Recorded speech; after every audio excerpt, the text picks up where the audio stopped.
पती पत्नी म्हणजे मोटरसायकल, पुढचा चाक म्हणजे पती आणि मागचं चाक म्हणजे पत्नी बायको.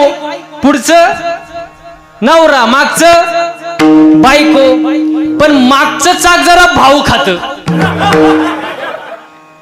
मागचं चाक जरा का? कारण मागच्या चाकाला असं वाटतं चैन आपल्याच चाकाला आहे, चैन मागच्या चाकाला आहे म्हणून ते थोडं भाव खात. पण मागच्या चाकाने शायनिंग मारायची अजिबात गरज नाही. याचं कारण सांगू का? हँडल पुढच्या चाकाला असतं ना, हँडल पुढच्या चाकाला असतं. पुढचं चाक जर खड्ड्यात गेलं मागचं आपोआप जाणार ना. म्हणजे महत्वाचं काही समतोल महत्वाचा, बॅलेन्स महत्वाचा का नाही. म्हणून एकमेकाला क्षमा करावी. भांडणं झाली तिथले तिथं